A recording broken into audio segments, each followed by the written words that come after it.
Hello, Mr. Tim. How you been doing today? It's been an awesome day, Jarek. Thank you very much for accepting my invitations to have a follow-up call and conversation after a few months, more than a few months when we had the last time. And I would like to just find it out how you've been doing, what are the changes in your life. I have noticed that if we're going to talk about your bio, how old are you, if you do not mind asking? I'm Like 30. I am. I'm 38 now. Okay. Yeah. I So was thinking like 28, right? I Because in know. your bio, you have retired when you were 30, right? Is Yeah. that true? Can you confirm it? It's been 8 years. Wow. Time flies. We Yeah. are getting younger and younger, right? That's how it works. Thanks to COVID, I get to just sleep in Yeah, a lot more now. definitely, right? So you are the early riser or night owl guy? You know what? It depends on the day. No, normally, I think I've had that bad habit or the habit. I'm not gonna call it bad, to be honest. I've always been a bit more of a night owl. So Okay. So in your bio, there is information that after taking the real estate courses, after 2 and 1 month, 2 years and 1 month, so 25 months, you are already retired, right? Congratulations about that. And thank I you. believe that that's the goal of many, many real estate investors, business people, and whoever is thinking about retiring with so short period of the time. That makes you one of the person which we should be following and getting guidance from. So I'm very curious. You have recently started some kind of business. It's called Trust Your Talent, right? Would you Yeah. mind elaborating more about what is it exactly, and what made you decided to be involved in such kind of venture, right? What is the behind the scenes about that? Yeah. Well, some people like to garden after retirement or play with their grandkids. I'm not there yet, so I decided to continue to build businesses. And because you Okay. still got to keep yourself busy. Honestly, though, after I retired, I sat at home for 6 months and almost got depressed again because you don't get to hang out with people during the day. And so I started volunteering. However, it's still, I mean, you don't get to do a lot of the things that you really want to do with the people that you want to do them with, really, at the time. And so that really prompted me to continue to pursue some passion projects and just take on work here and there that fulfills me in a way. And so I think ever since then, it's been a life on purpose or living on purpose. And so Trust Your Talent really was created with that concept in mind. I mean, Mhm. I'm 38, as we just said, and I keep on hearing millennials talk about, you gotta go live your best life. And for a while there, I'm just like, oh my God, millennials, you're not working as hard as we used to. And that's the things that our parents used to tell us too, right? So I don't know if it's a generational thing or what. I just realized that there is something to that. Like there's some truth behind it. I just feel like we live in a society where everything is about instant gratification. It's just go, go, go, go, go. You don't really get a moment to really think about what you want to accomplish and who you want to become as a person. And so Trust Your Talent was really created with the fundamental core values that focuses on health and personal sustainability, joy, fulfillment, and creating impact in the world. And the way we look at doing that is, or accomplishing that, is really creating a platform where we can take care of what we call the fundamental wellnesses in everybody's life. And those wellnesses get broken down into 5 different areas. The way we look at it is financial wellness, physical wellness, emotional wellness, mental wellness, and spiritual wellness. And so Trust Your Talent right now, we're at phase 1, which is focusing on financial wellness. And so we teach people how to manage their finances better, improve their relationship with money, teach them, show them how to invest and build businesses. So we offer business coaching and real estate investing strategies trainings. So. So definitely the message is very clear and straightforward. You didn't give up on real estate investing. Is that Or true? not. That's my roots. That's what gave me the freedom that I have today. I can't abandon my roots. I believe so, right? So real estate investing, I know from our previous conversations and knowing you on a regular basis, you have been investing in multiple strategies, right? From lease to own, agreement for sales, commercial, even developments. Can you tell more about what kind of strategies make the most, you enjoying the most and makes you fulfill your that internal gratifications about being successful real estate investor? And by understanding trust your talent aspect, if financial is very important, but you have covered even wealth and spiritual and emotional values, which are very, very powerful, right? So would you mind elaborating more what kind of strategies you enjoying the most from the real estate perspective? Honestly, though, yeah, absolutely. So with real estate investing, that's the thing. I mean, over the last few years, in the beginning, I think a lot of people know that we invested in our education and we invest in ourselves to learn about all the strategies that are available initially right in Canada, and then we learned a little bit more about the US, and then we started to learn about the markets across the globe as well. And so far, we've only set foot on 3 different countries and built portfolios in 3 different countries. And so to really say what strategies that I enjoy the most, I think I want to create that picture for people that it's kind of like when we set goals, we once we hit the goals, you kind of want to set another goal. And so the way I look at strategies, it's also very circumstantial. So for example, this year, because we started to create and build Trust Your Talent as a coaching platform, as a new business, we decided to really focus a lot more on the passive income strategy. And for us, that's really focusing on private lending as well as lease options still. I mean, that was our baby when we first got started, and we will never, ever go through a year without doing lease options at all, because we just feel like we have that sense of obligation and duty to continue to offer that into the marketplace, because there's always going to be people that will need alternative financing. And also on the back burner, there's always development projects happening. So those are usually longer term anyway. And so those are the 3 main things that we've been focusing on over the last little while. However, when we first got started, we did flips, we did lending, we had, we did a lot more multi-unit family residentials purchases, and we also did mobile home parks, and we were a bit more out there in terms of really testing out the different markets and the different strategies. And now, I always say, right, we focus on what we call SMP, strategy, market, property, in that order. And so at the end of the day, it's always about the financial goals that we have that will drive the strategies that we will focus on that year. So right now, again, yeah.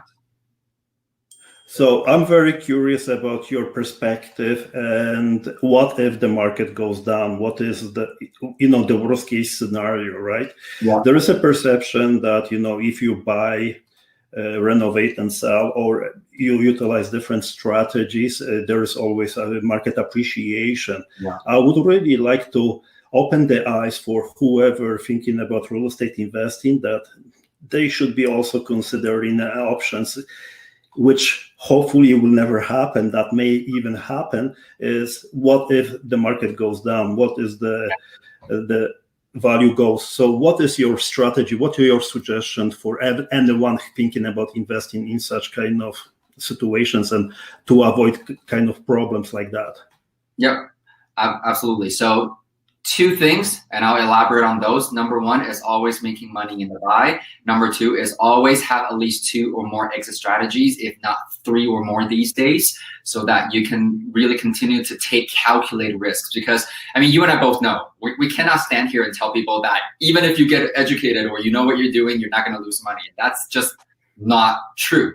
because what we're doing is making calculated risk, learning, knowing how to do the proper due diligence before we even get into a deal, right? Most people, when they get into real estate investing, they just really become property collectors, and they're not doing anything different other than buying it, and then they do what we call buy, rent, and then they pray. They pray that the property is never going to give them any trouble, and they pray that they always get good tenants that pay on time, that take care of the properties. That is just simply not how the world works, right? And so the first thing is making money to buy, and I don't forecast, right? We make every business decision based on the information that's available to us right now, and we analyze the crap out of it. I don't know if I can. So, sure, go for it. So we analyze as much as we possibly can, and it just really depends on the individual investor's risk tolerance. Obviously, you know, as you build up your portfolio, as you build up your passive income, maybe you can afford to take a little bit more risk, so that you can, you know, your risk tolerance can go a little higher. So what that means is when you're buying properties, well, some people are taught to buy 50 cents on a dollar. Again, if you're Canadian, you and I both know that that's really long gone. Unless maybe, you know, you're in the Alberta market, especially right after oil hit. However, again, the point is it's all about assessing your own risk tolerance. And so some investors, they will be like, hey, you know what? If I can buy it 80 cents on a dollar right now and I just can put some lipstick on it, it's great. The point is, though, I mean, think about how the banks lend money. Think about how the banks lend money. If you come up with anything shy of 20% of down payment against the purchase price, they want you to get mortgage insurance. That insurance does not protect you. It protects them when you default as a buyer, right? And so the idea really is that the market would have to drop 20%. Like the value of that property that you buy has to drop 20% before it actually affects them. And so turn that around. I always say follow the big money, right? Think about, there's something to be said there. Just think about how they create that protection for themselves. And that's how we can do it. And that's really making money in the buy. Because effectively speaking, every single property, as long as you have a mortgage on it, you basically have an investor on it, because the banks are lending you money and you take the first hit until it really erodes into however much they've lent to you against the property. And then the other thing is, I mean, you mentioned it, Jarek, is people just think that they can do the whole BRRRR thing, right? You can BRRRR everywhere. You can buy and renovate and rent and refinance and repeat that process. It's still very market dependent. Not every market is going to spit out the same results, because I can do a BRRRR here still. I mean, you and I, we can do a BRRRR here in the Alberta market. We might only be able to pull out enough. However, we still need to leave a lot of money in the property because the value is not going to get that much lift. However, you can now go to, for example, KWC, Kitchener-Waterloo and Cambridge in Ontario. You can BRRRR and basically leave nothing left in the deal still, or Ottawa for that matter. And so it's really not about, you know, whether or not you're BRRRRing or any one particular strategy. Go into every single opportunity with at least 2, if not more, exits, so that you have all your bases covered. Because we actually went into 3 different flips right here in Edmonton last September and October. 2 of them went no problem. There's just one that finished a little later, and it finished in February, and then lockdown happened, so we weren't able to sell it. So we had to end up hanging on to it. And in between, we were thinking about selling it. However, 2 weeks ago, boom, offer, because the market started picking up. There's multiple offers once again. So you just never know. However, we already had plans for Airbnbs. We already had plans for, obviously that's not a good first exit strategy at the moment either for anybody. And then we also had the regular plan to rent it out as a regular rental. And then the third exit strategy now becomes selling it, because selling was the original first exit strategy. The whole point is that regardless of how the market is doing, you have ways to continue to make money. Thank you very much. You know, that is very much refreshing to hear from a younger fellow. We are getting younger, but I can play with the grandkids. I'm at that stage. However, as you mentioned, I do really enjoy, you know, extreme sports and many other ventures which are kind of some of the people can pull her hair out while seeing me doing that kind of stuff, but something. We have a one life, right, Tim?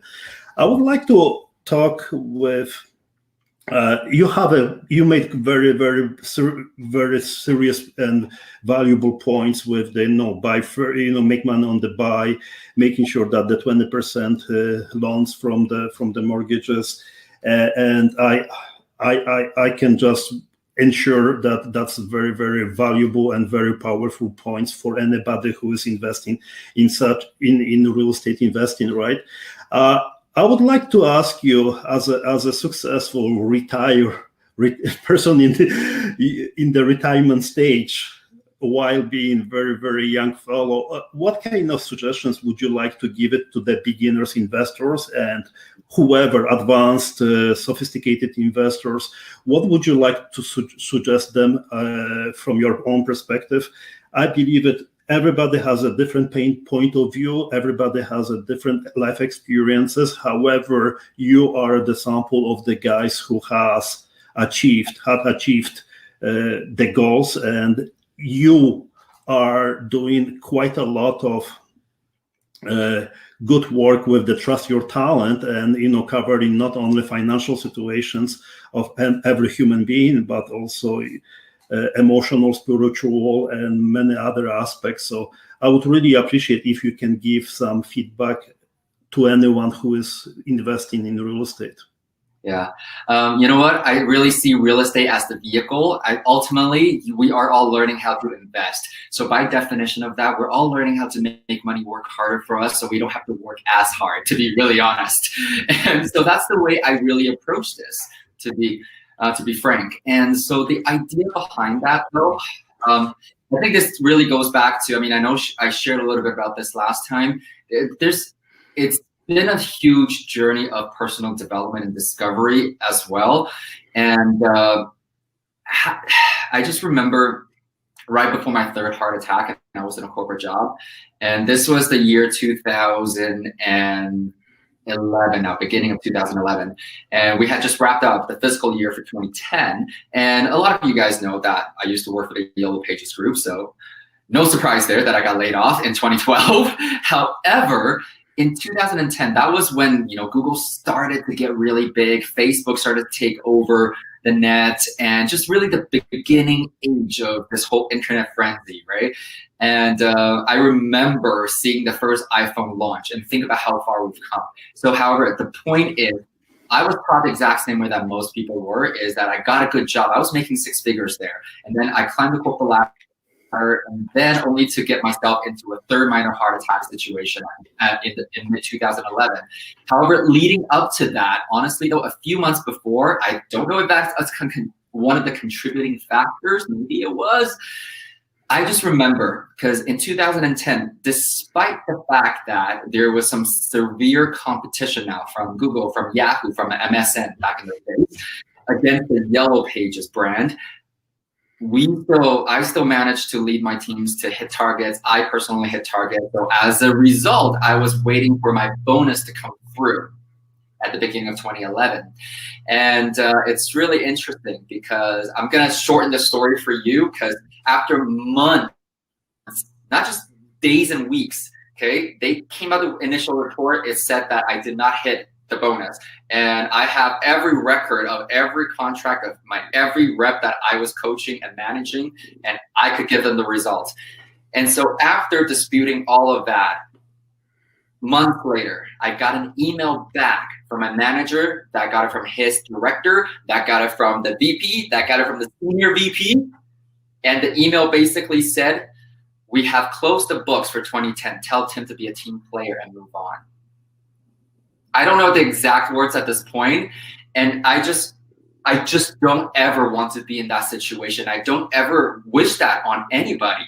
And again, looking back, it's not a whole lot of money. However, if you're an employee, waiting for a $25,000 bonus was a lot of money. And like most people in the rat race, I was in a rat race. I made good money, I spent good money, and I actually had my basement developed and counting on that bonus money to pay for the construction of the basement. And so it was a super stressful time. And it once again taught me that I had 100% dependence on a paycheck to live my life. And so that's the thing. And at that moment, and I realized I actually already invested in my financial education. Why am I not using it? And I think anybody that asks me these days, you know, I'll be the first one to say I'm forever biased, because the reason why I am able to retire myself a year after my third heart attack was because of the education that I got, and because it allowed me to fast track my results. Because, I mean, looking back, a lot of people are very smart. I think I'm not a dumb guy. I think I could have figured this out slowly. However, again, the idea really is education fast tracks your results. And when you have a coach and a mentor behind you, you can really collapse the time frame in terms of how quickly you want to achieve the goals that you have set out for yourself financially. And that's what I always tell people is, number one, get educated. If there's only one tip that I can give. Get educated and take an action after being educated. Don't hesitate. Don't put your manuals and your experiences on the Definitely, right? I stuck to one. Yes, take action. Tip number 2. Oh, definitely. You have mentioned also that yellow pages, and we see the how technology getting progresses within, you know, time, and how people, anyone, any business person utilize the technology to improve their operations and to simplify their regular tasks. Even instead of having a conversation about to each other, we are using, you know, technology, webinars, etc. Right? So I would like to ask you about technology, which I love that, right? That's kind of my hobby, and I'm very familiar. So how technology, from the perspective, even from Trust Your Talent, real estate investing, helping you on a regular basis. And I would like to have your output about utilizing technology on daily basis. You know what? I think when we were kind of chatting this before, and I think everybody knows I'm not very tech savvy. Like even right before this session, I'm like, I clicked on the link. However, I'm not able to go in. And you asked me what devices am I using? I was on my phone, and most people work out of their phones these days, right? So I didn't even think about it. And so now we're on a laptop. Everything's good. For me though, I'm very, very blessed that, you know, the other tip that I would give, I think I'm just going to add on to that list now, right? So get educated, take action. The third tip is drop your ego and get help when you need to. And I realized that honestly, technology is not my strength. And so I have my other half, Ray. He's a lot better at it. However, we're also willing to actually compensate others to come in and bring in their expertise to help us set up the different platforms that we have to use. So with Trust Your Talent, I've had to learn a whole bunch of new things in terms of CRMs and platforms to host training materials and courses, and really figuring out Zoom, even just between meetings and webinars, how all that kind of stuff works, and how each platform talks to each other, and the email marketing side of things.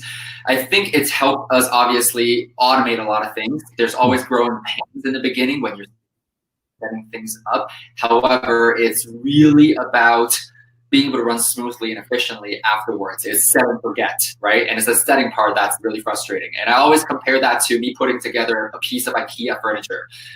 When I'm going through it, I'm just angry all the time. However, once it's set up, you get to don't remind me. So, yeah. IKEA furniture. That's why I'm not a big IKEA furniture. Yeah, rather go to the store and I have. That's it. Yeah. Okay, so you are using quite a lot of technology, right? From the WordPress website, from the course management, from the Teachable, Zap Zoom, right? If I understand, all that, right? Yep. If definitely, I may add it to anyone who is thinking about real estate investing. There is always very, very important human touch, and there is interacting with the potential money partners, mentors, buyers, home sellers. However, very important aspect of it is lead generation and automating and drip campaigns and gathering the track and records, allowing those people to reach out to you and allow them to feel comfortable interacting with you on a regular basis, right? Yeah. This is passion of mine. I have noticed that from the beginning, when we were used to working on the Excel sheets, right, which is still a valuable aspect of quite a lot of real estate investors. Yeah, there is a step up where you are, instead of calling every buyer or seller and asking them basic questions, there is a possibility to utilize different approaches, bots or any other sorting criteria, and allowing you to make a decision within 10-15 minutes after that person not even interacting with you but providing the information. So that's something which I'm very passionate about that. And I was asking you about the technology, right, by even knowing that you are a very in the trenches guy and you are very straightforward about dealing directly with the people, right? And and luckily you have your partner. Sorry, I didn't get it. Sorry. Oh yeah, I really enjoy the in-person interactions, and yes. I leave the technology stuff to the people that enjoy that much more than I do. Yeah, and luckily your partner Ray is very good in that, right? So kudos for you guys. So Tim, I would like to just conclude our conversation. I am very, very excited every time when I have a chance to talking with you. You uplift me personally as a very uplift person, right? And I am so excited to see you growing with the Trust Your Talent venture, and looking forward to helping you on a regular basis and see how you will be progressing. And definitely anybody who is listening us, watching us, please don't hesitate to visit trustyourtalent.ca, and with all your permission, if that's okay, to provide the email address if they have any questions, right? So it's very simple, tim@trustyourtalent.ca. And I would like to thank you very much, and I'm looking forward at one point, maybe with Shelley driving to Edmonton and having your, famous hot pots at your house. Yeah, that'd be awesome. Yes, I'm waiting to go as well. It's been too long. Perfect. And I believe that, Shelley Hagan is a very lovely lady and very close friend of mine. And I am blessed to have you as a friend, as a person who I can clearly stated that when I call you, you always will be helping and feel the same. I appreciate that so much. And thank you very much for your time, and looking forward for future ventures and seeing you in person. Yes, you too, Jarek. Thank you again. Thank you very much. So this is a recorded presentation. So if you have any issues and any concerns, there were some small issues with the audio, video. If there will be a need, we will record again. However, I am very passionate about whatever has to be said. So I'm closing the recording.